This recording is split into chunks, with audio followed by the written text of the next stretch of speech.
In a remote corner of Colombia, there is a river called Caño Cristales. For years, scientists who studied it were genuinely cautious about describing what they had seen because colleagues back home assumed they were exaggerating. Picture a riverbed that runs red, yellow, green, and blue, all in the same stretch of water.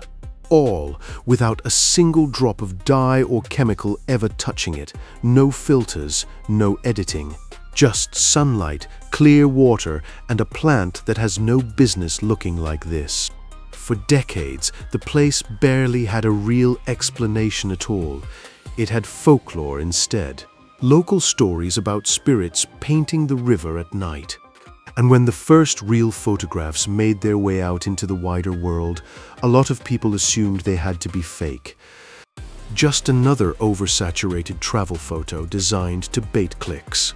Today, we actually know the mechanism behind it in detail, and the real explanation turns out to be just as strange as the myths it replaced. By the end of this video, you will understand exactly why this river behaves the way it does, down to the plant responsible and the narrow handful of months when it actually works.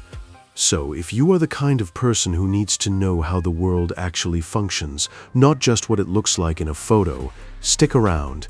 And if this is the kind of story your algorithm has been quietly feeding you more of lately, go ahead and subscribe before we get into it, because there is a lot more here than a pretty river. Let's go back to the beginning, because the discovery story alone tells you a lot about how stubborn nature can be about keeping its secrets. Caño Cristales sits inside the Serranía de la Macarena, a remote mountain range far from any major Colombian city. For a long stretch of the late 20th century, the area was effectively off-limits. First, it was armed conflict that made the region too dangerous for outsiders. Then it was official restriction, and the river was formally closed to visitors starting in the 1980s. It stayed that way until conditions stabilized enough to reopen it around 2009.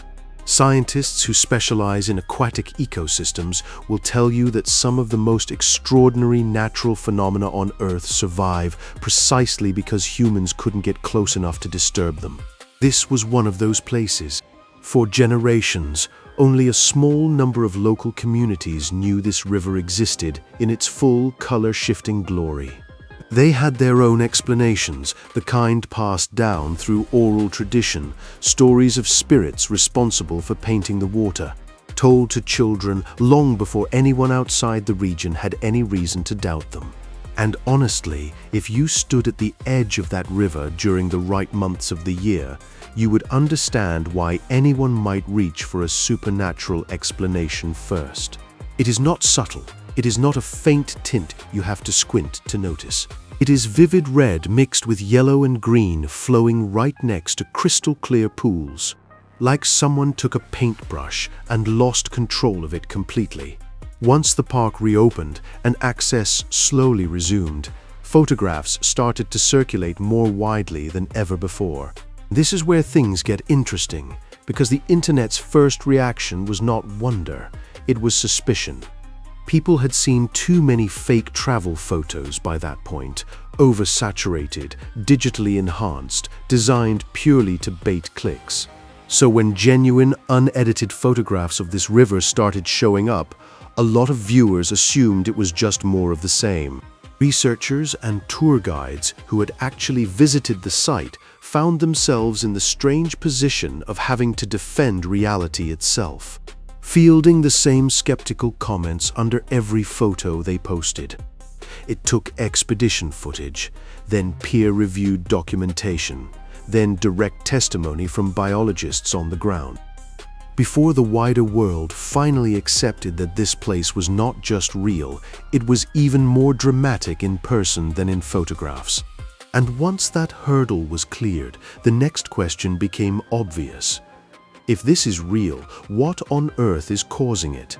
That question turned out to be far harder to answer than anyone expected. And the first serious attempt at an explanation was, in hindsight, completely wrong.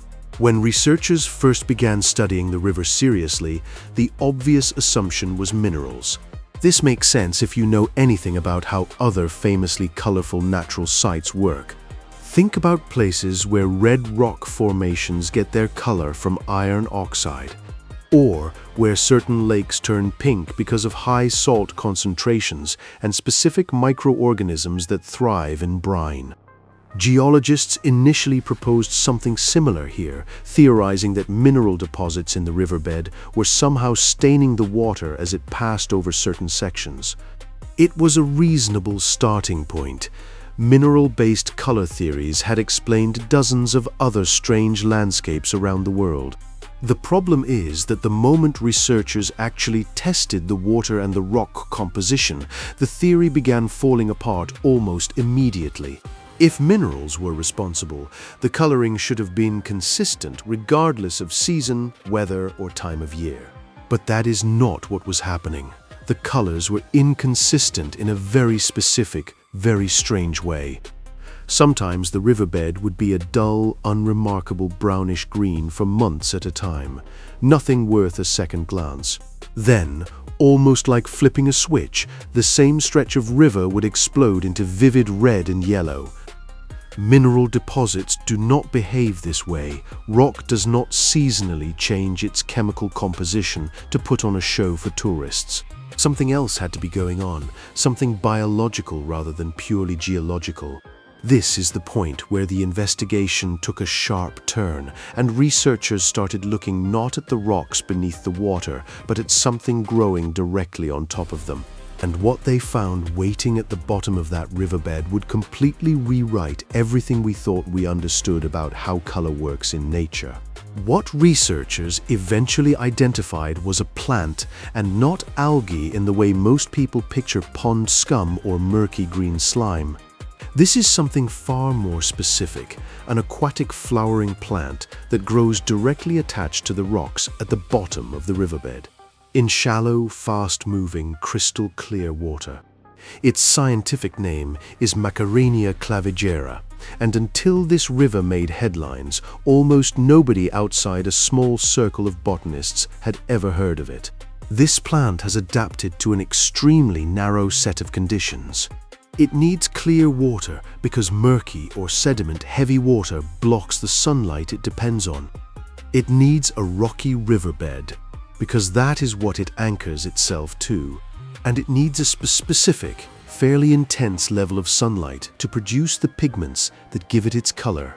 Here is where it gets genuinely interesting, because what you are looking at when you see that riverbed light up is not the whole story by itself.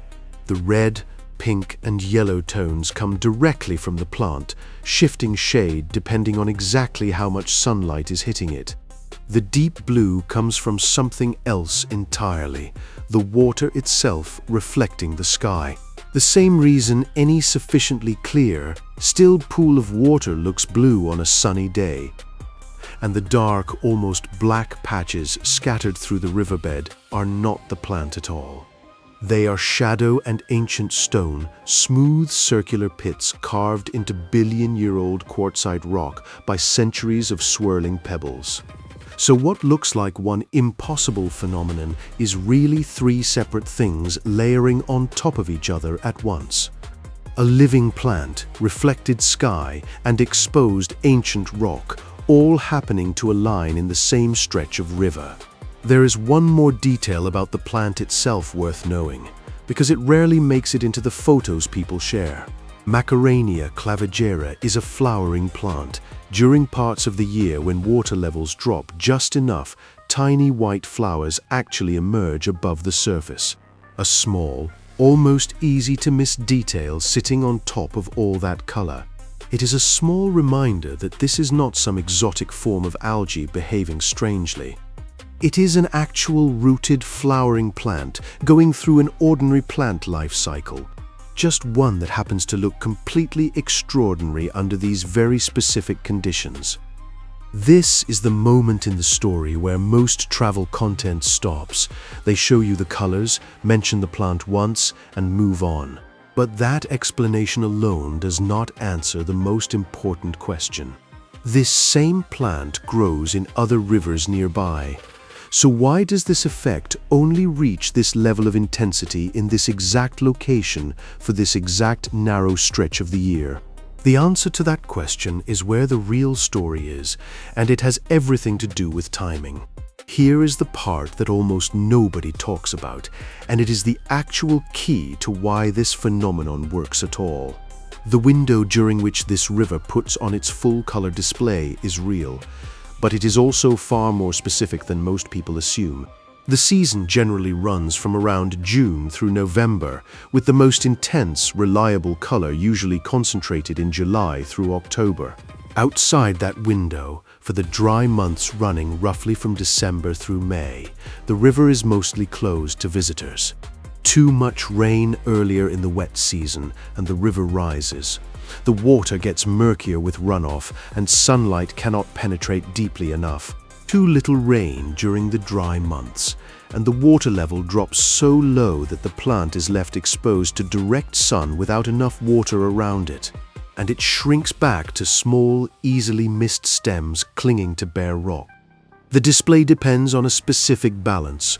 Water levels need to settle after the heaviest rains, but not drop too far, leaving the riverbed covered in shallow, genuinely clear water under strong, direct sunlight. Get that balance right, and the plant shows its full color. Get it wrong, and you get a noticeably duller, less dramatic river. This explains something that puzzled early visitors for years.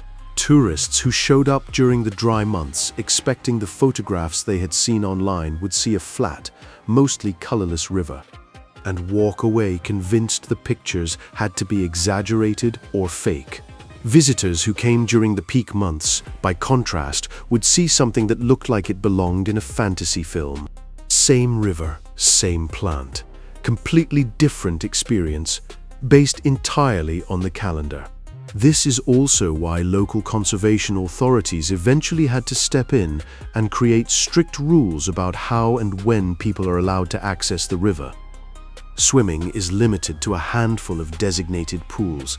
Sunscreen, insect repellent, and any other chemical product are banned outright inside the park, because those chemicals leach into the water and can damage or kill the delicate plant responsible for the entire phenomenon. Visitors are required to travel with a licensed guide and stay on marked trails. In a very real sense, this river survives on a fairly narrow margin, and a handful of careless tourist seasons could meaningfully damage what took an unusually undisturbed ecosystem a long time to produce. Before we get to what that fragility actually means, it is worth pausing on something else, because this river is not entirely alone. There are other rivers nearby with the same plant, similar conditions, similar potential, and almost all of them fail to produce anything close to this effect. Understanding why they fail tells you exactly how special this one location really is. If this phenomenon were just about having the right plant species, it would not be unique.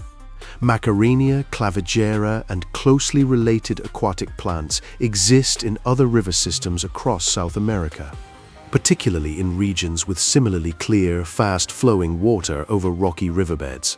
On paper, several other locations should theoretically be capable of producing a similar color shift. In practice, almost none of them come close. There is actually a smaller related system right next door called Caño Cristales, sitting in the same general region, with the same plant and a comparable seasonal pattern. It produces its own version of the color display, and it is genuinely worth seeing on its own terms.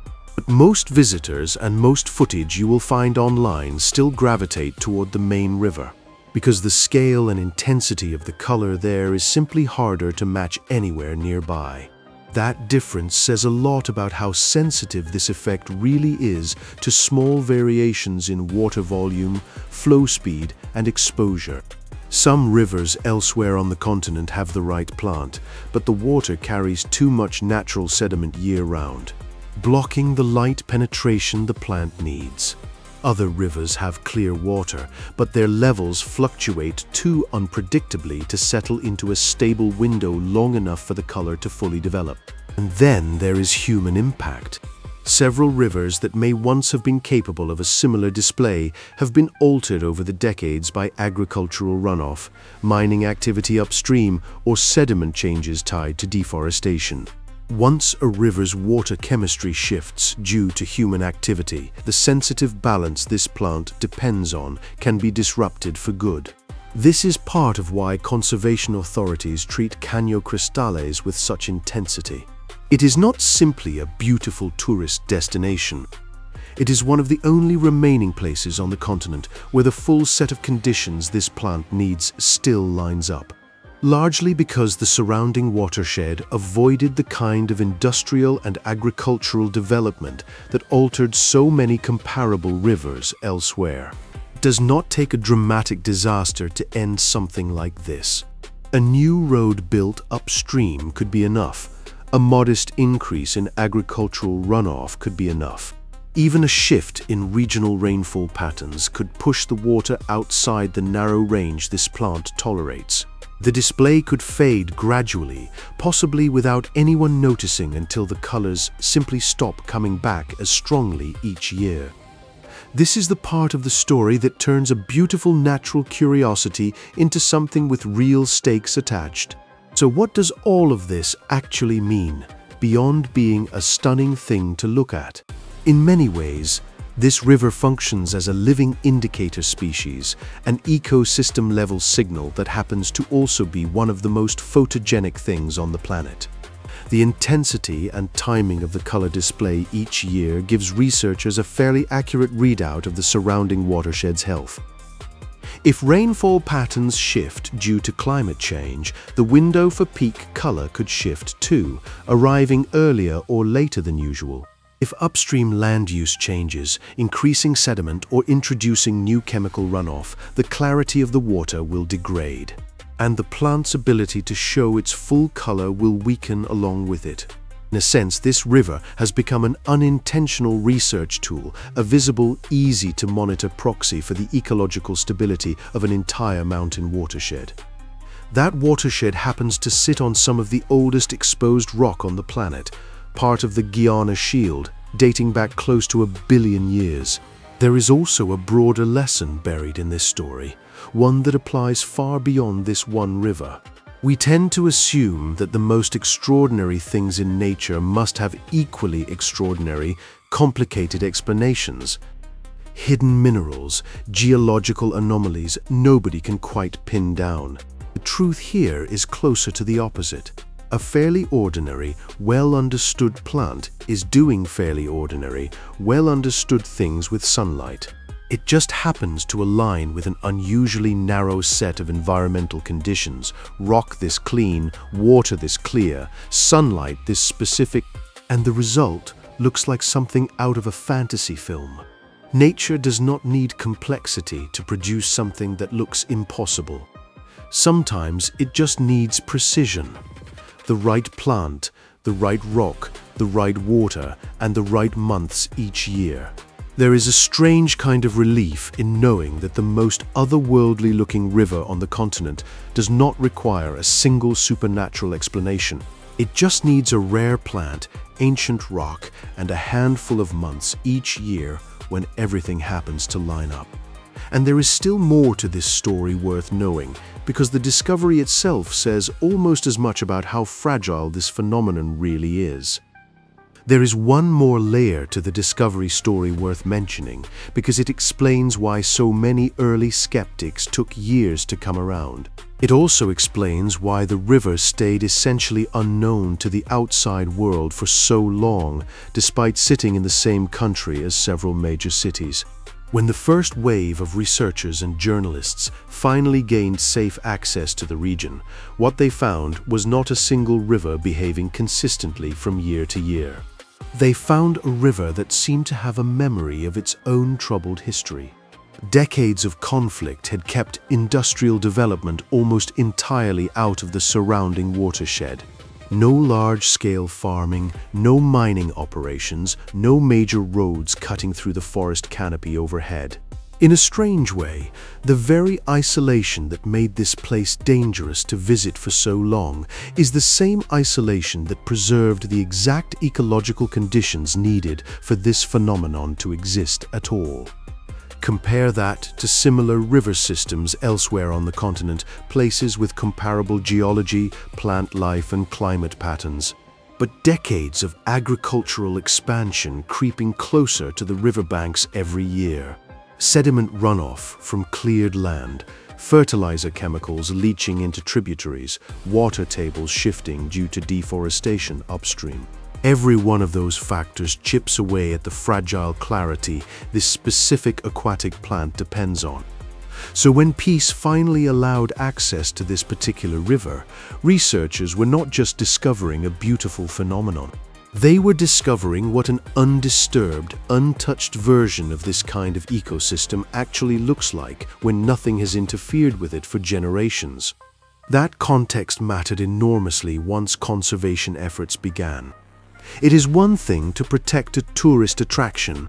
It is another thing entirely to realize you might be protecting one of the last functioning examples of an entire ecological process that has already been quietly destroyed almost everywhere else it once existed. There is a reason the park authorities take the chemical ban as seriously as they do, and it is worth spelling out because it is not just an abstract precaution. Many common sunscreen ingredients are already documented to harm coral reefs at very low concentrations in the water.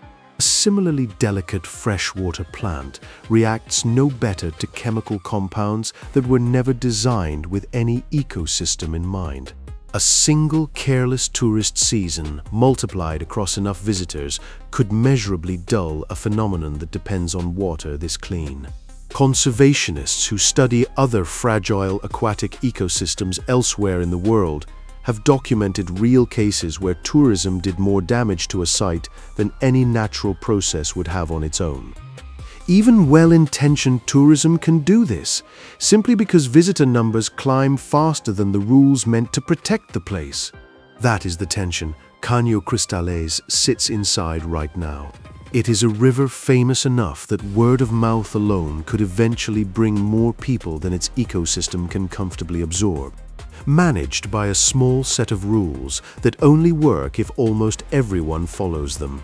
There is a final point worth sitting with before we move toward the end here, because it reframes the entire story in a way that most coverage of this river completely misses.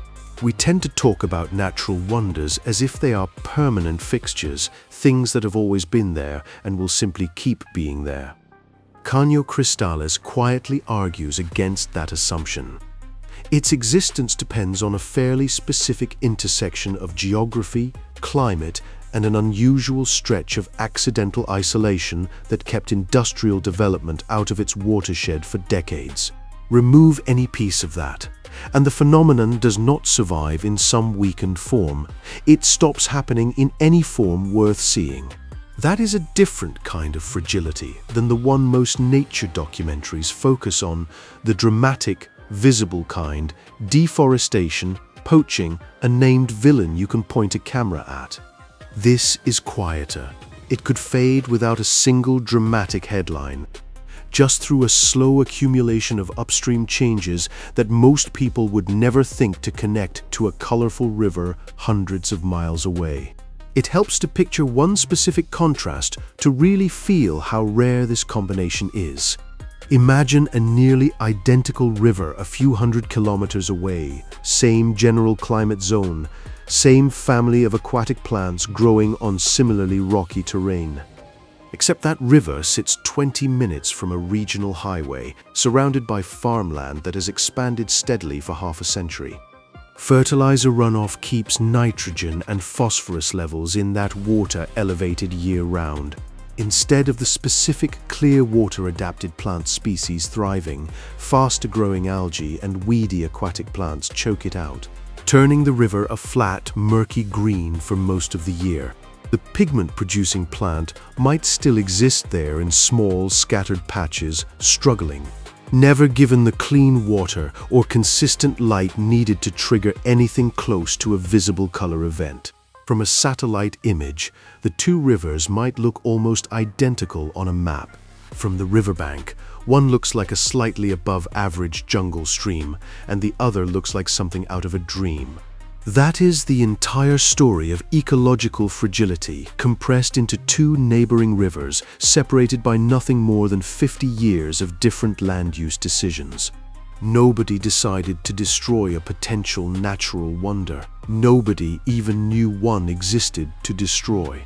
It simply happened as a side effect of normal agricultural expansion, repeated across countless rivers worldwide. That is exactly why finding even a single river where none of that happened feels less like luck and more like stumbling onto a sealed time capsule.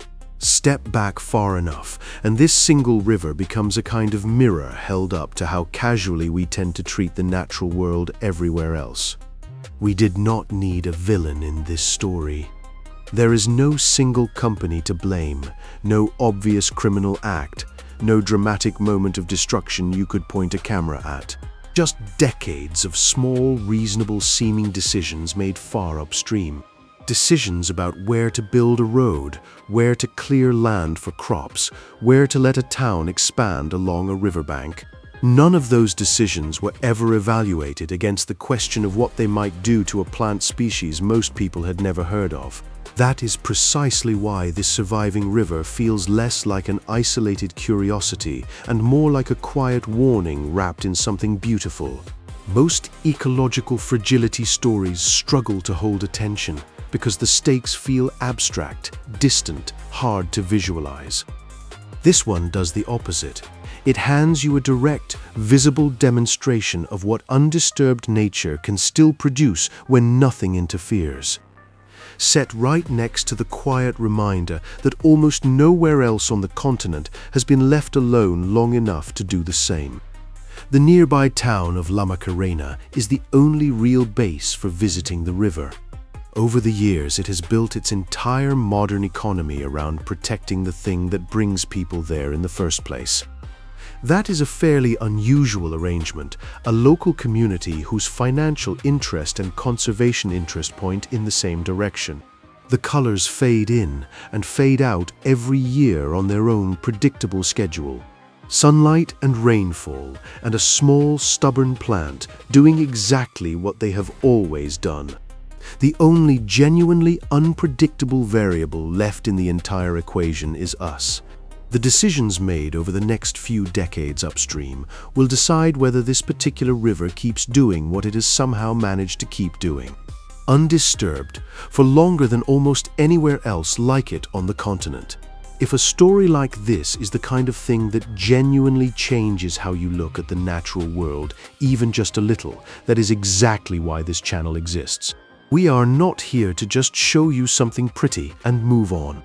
We want to explain the mechanism behind it, because understanding how something works rarely makes it less amazing.